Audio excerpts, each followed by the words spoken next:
Attention, night dwellers.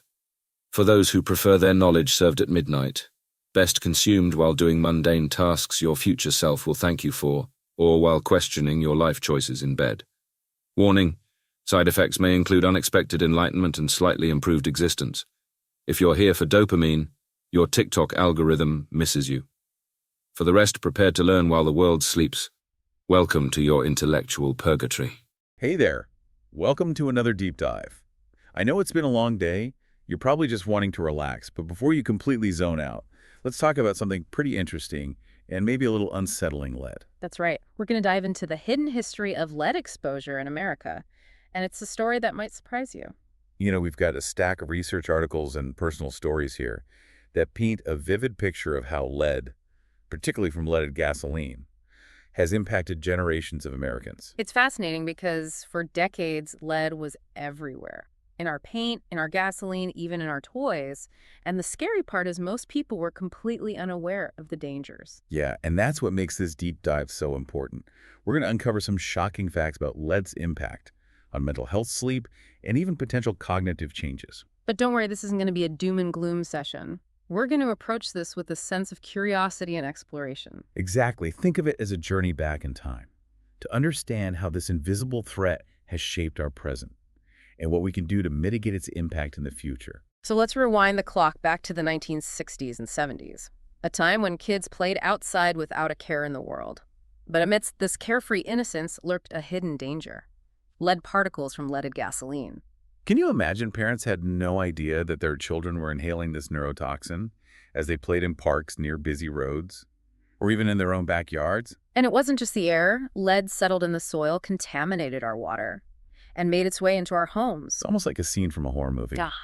An invisible monster silently invading our lives. And the truly terrifying part is that lead doesn't just disappear, it accumulates in the environment and in our bodies. This brings us to a rather shocking statistic from a Duke University study. They estimate that over 75 years, lead exposure is potentially linked to 151 million cases of psychiatric disorders. That's a staggering number, and it really highlights the magnitude of this issue. But what's even more impactful is hearing the personal stories of people whose lives have been touched by lead poisoning. Absolutely. One of the sources we have here includes accounts from people who are now realizing as adults that their childhood experiences with lead may have had a lasting impact on their mental health. It's heartbreaking to think about all those children who were exposed to this invisible threat without anyone even knowing. One of the stories that really stood out to me was about a woman who grew up in a low-income neighborhood near a major highway. She remembers playing outside with her friends for hours on end, totally oblivious to the danger lurking in the air and the soil. And as an adult, she struggles with anxiety and impulsivity. And she can't help but wonder if those struggles are connected to her childhood lead exposure. It's a question that haunts many people who grew up during that era, when lead was so pervasive in our environment. And you know what's really unsettling? Is that lead doesn't just affect individuals. It has a ripple effect on families and communities. That's right. Lead exposure can lead to cognitive and behavioral issues, which can in turn impact educational achievement, job opportunities, and overall well-being. It's like a domino effect, one problem leading to another, and creating a cycle of disadvantage that can be incredibly difficult to break. And this is where the issue of environmental justice comes into play, because lead exposure hasn't affected everyone equally. That's a crucial point. Low-income communities and communities of color have been disproportionately impacted by lead contamination. Think about it: housing projects built near highways, children playing in contaminated parks and playgrounds, limited access to healthcare and educational resources. These factors all contribute to a cycle of vulnerability. One particularly striking example from our sources is the Cabrini Green Housing projects in Chicago. Soil tests there revealed lead levels that were 16 times the EPA's safety limit. It's a stark reminder that environmental hazards often fall hardest on those who have the least resources to protect themselves. And the impact of lead exposure in these communities can be devastating. It can contribute to higher rates of crime, poverty, and social unrest. It's a complex issue with far-reaching consequences, and it's essential that we understand the historical and social context of lead contamination to effectively address it. So we've talked about the widespread use of lead, its invisible nature, and its disproportionate impact on vulnerable communities. But now let's get into the nitty-gritty of how lead actually affects the brain. All right, let's get scientific for a moment. So lead is a sneaky little element.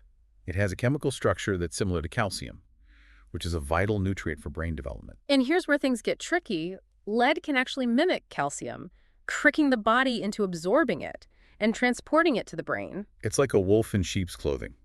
Lead disguises itself as a friendly nutrient, but once it gets inside the brain, it wreaks havoc. Lead interferes with the formation of synapses, which are the connections between brain cells. Think of it like this: if your brain is a complex network of roads and highways, lead sets up roadblocks and detours, disrupting the flow of information. And this disruption can have a profound impact on cognitive function, emotional regulation, and behavior. One of the areas of the brain that's particularly vulnerable to lead damage is the prefrontal cortex, which is responsible for higher-level thinking, planning, and decision-making. It's like the control center of the brain.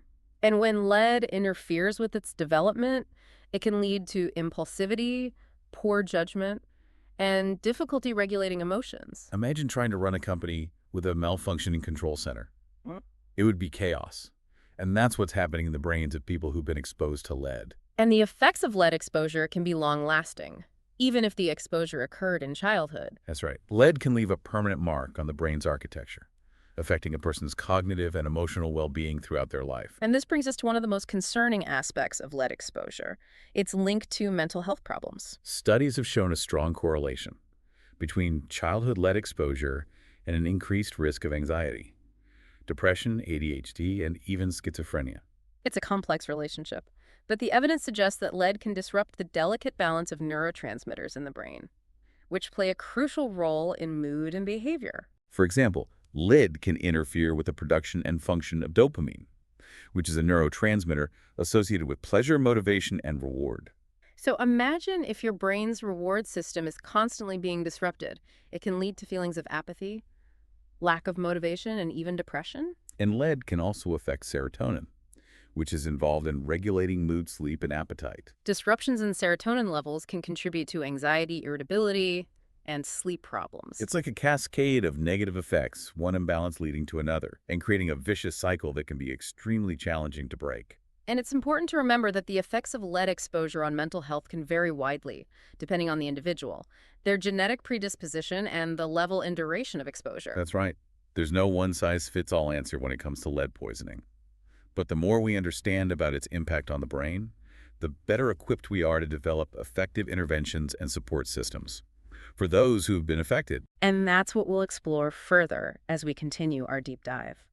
We'll delve into the latest research on lead's impact on the brain, the challenges of diagnosis and treatment, and the hopeful advancements in remediation and prevention. So stay with us as we uncover the secrets of this silent threat and empower ourselves with knowledge and action.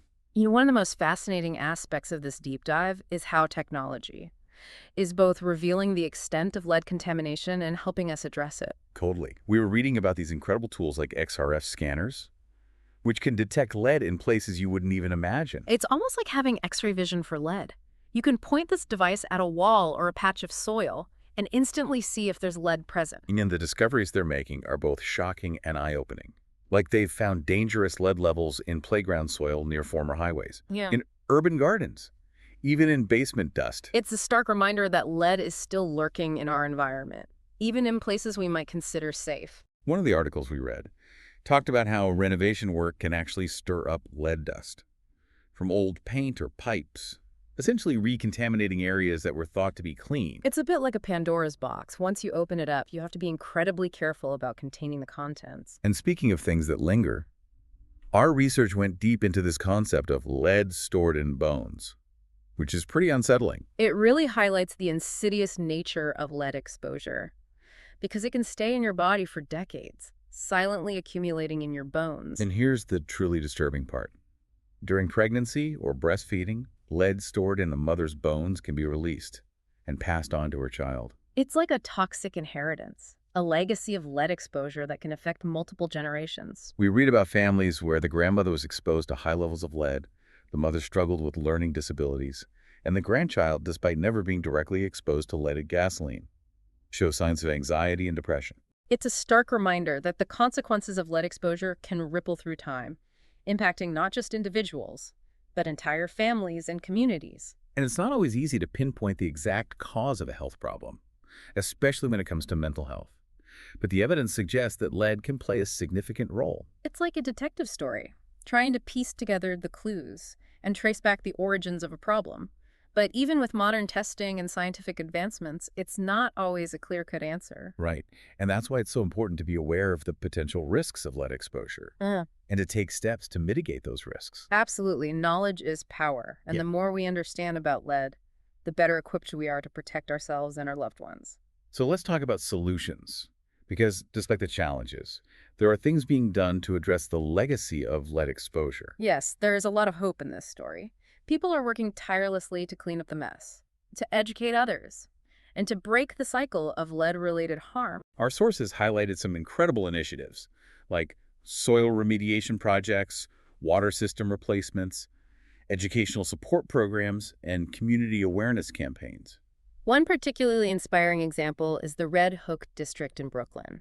They've implemented comprehensive soil remediation programs, created community gardens with raised beds and imported soil, and replaced old lead pipes in their water system. It's a testament to what can be achieved when communities come together to tackle this issue head-on. And it's not just about cleaning up the environment, it's also about supporting those who have been affected by lead exposure. There are now cognitive rehabilitation programs, specifically designed for individuals who experienced lead exposure as children. These programs leverage the brain's incredible plasticity, its ability to adapt and rewire itself even in adulthood. It's like teaching the brain new tricks, helping it overcome the challenges posed by lead-induced damage. And you know what's really interesting is that research has uncovered a possible connection between lead exposure and sleep problems. Wait, really? I've never heard that before. Tell me more. Well, it seems that a significant percentage of people who experience high levels of lead exposure as children report chronic sleep issues as adults, things like insomnia, difficulty falling asleep, and waking up frequently throughout the night. That's fascinating and a bit concerning.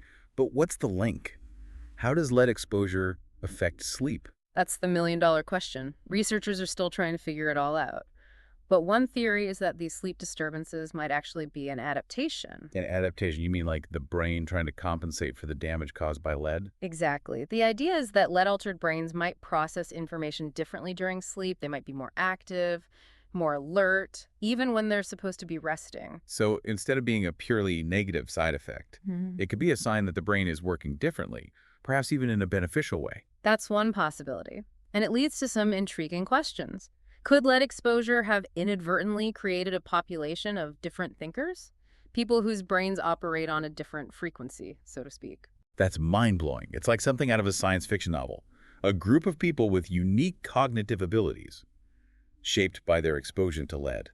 Of course, this is all speculation for now, but it's a fascinating area of research that could shed light on the complex relationship between lead exposure and brain function. It definitely makes you wonder about the long-term consequences of lead exposure, both positive and negative, and how they might manifest differently in different individuals. And it highlights the importance of continued research and exploration in this field. We've come a long way in understanding the dangers of lead, but there's still so much we don't know. You know, it really does feel like we've been spelunking through this subterranean world of lead's impact. But every cave has an end, and our exploration brings us to a point of reflection, and importantly, to the path forward. You get that right. One thing that stuck with me is just how sneaky lead is. It's like a ghost lurking in the shadows. Yeah. You can't see it, can't smell it, but its impact is undeniable. It really makes you realize that awareness is our most potent weapon. Absolutely. Once you know where the traps are, you can avoid them. This means getting your home tested, especially if it was built before 1978. Think about those everyday items that might be harboring lead-old paint plumbing, even vintage toys. Oh gosh, yeah. The attic. Tucked away up there. And double the vigilance if you have little ones running around. Their developing brains are so vulnerable. Absolutely. Playgrounds, parks, even your backyard. Make sure the soil is safe. And don't forget, you're not alone in this fight. Communities across the country are banding together, transforming these contaminated areas into safe havens. Just like the folks in Brooklyn's Red Hook district. They cleaned up the soil, created vibrant community gardens. It's proof that collective action can make a tangible difference. That's amazing. It gives me hope. And there's even more to be hopeful about. Our brains are so adaptable. Even when faced with lead exposure, early intervention and ongoing support can make a huge difference. Absolutely. Think of it as retraining your brain, helping it find new pathways. So we've spent all this time unearthing Lead's dark legacy. But remember, you're walking away with knowledge awareness and a sense of agency. You have the power to protect yourself and your loved ones. So true. This deep dive has been eye-opening.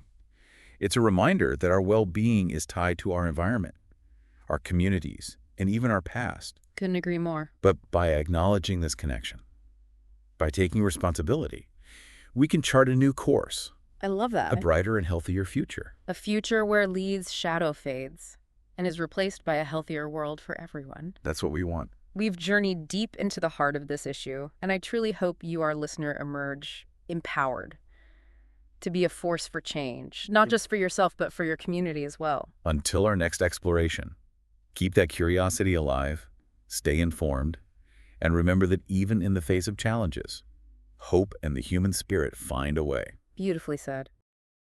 Well, congratulations on separating yourself from the horde of dopamine zombies out there. Share this sacred knowledge with someone who still has a spark of curiosity left. Return tomorrow night when the digital cattle have exhausted their screen time. We'll be waiting with more forbidden insights.